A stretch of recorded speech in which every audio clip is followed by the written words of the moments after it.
And welcome back to my channel with the topic strength of material. And outcome for today's course is stress and strain, types of stresses, Hooke's law, deformation of a body due to force acting on it, and we'll see some numericals.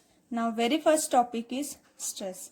For example, I'll take here a smiley ball.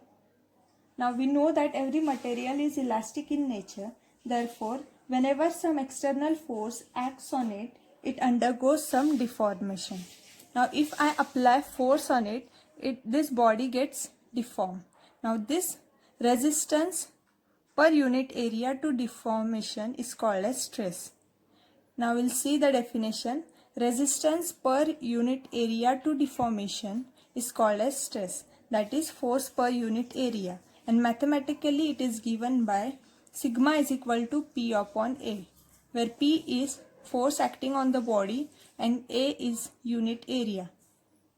Units for stress is megapascal, that is MPa, that is Newton per mm square, and gigapascal, that is GPa, kilonewton per mm square. Now next is strain. For example, I'll take here an elastic band and I try to pull it, stretch it from both the end. Now you can see there is change in the length. Elongation takes place. Now change in length is different than the original length. Now deformation takes place in case of change in length. Now here deformation per unit length is known as strain. Strain is defined as deformation per unit length and it is denoted by epsilon. Epsilon is equal to change in length upon original length. Its unit is mm per mm, centimeter per centimeter, or meter per meter. That is, it will get cut and therefore strain is dimensionless. Now next we'll see the types of stresses. We have two types of stresses here, mainly tensile stress and compressive stress. For example of this tensile stresses, we'll take here an elastic band. When a section is subjected to two equal and opposite pull and the body tends to increase its length, as shown here, the stress induced is called as tensile stress.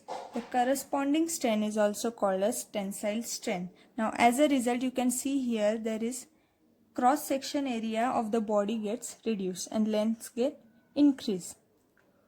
So keep in mind that tensile stresses are pull stresses. If the body is pulled from both the end, force is applied, then it is called as tensile stresses.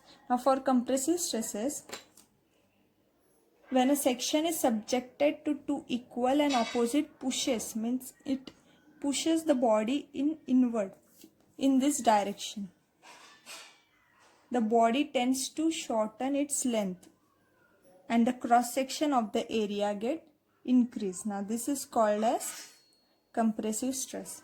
Now keep in mind that compressive stresses are push stresses.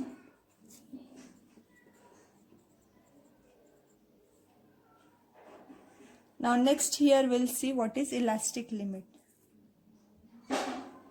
We have already discussed that whenever some external system of force is acting on the body, it undergoes some deformation. If the external forces causing deformation are removed from the body, it springs back to its original position.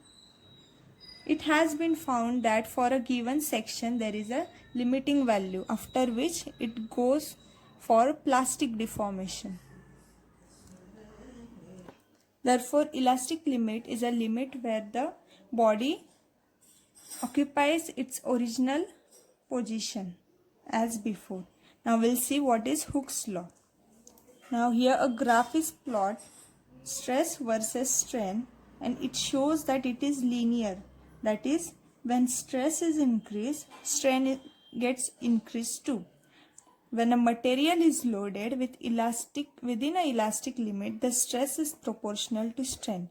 Means this increase, this also increase. Therefore, we can show that sigma is directly proportional to epsilon. That is, stress is directly proportional to strain.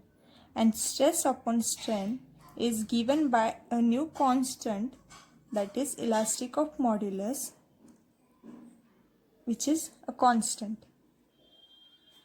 Is modulus of elasticity. As we have seen that stress is directly proportional to strain, to remove this proportionality sign we have introduced a new constant, and that constant is named as modulus of elasticity, or also called as Young's modulus.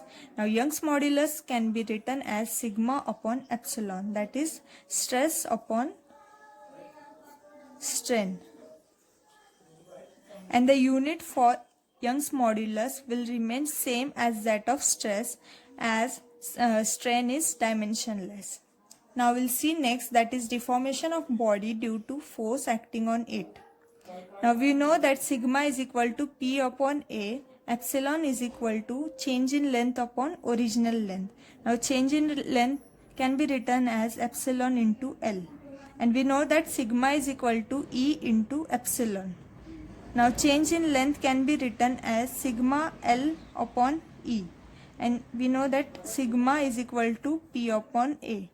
If we put here, then we'll get that change in length is equal to PL upon AE, where P is load or force, L is length of body, A is cross-sectional area, sigma is stress induced, E is Young's modulus, and epsilon is strain. And we have to find change in length, that is deformation of the body, and we can find this with the help of this diagram. Now we'll see some numericals based on this formula.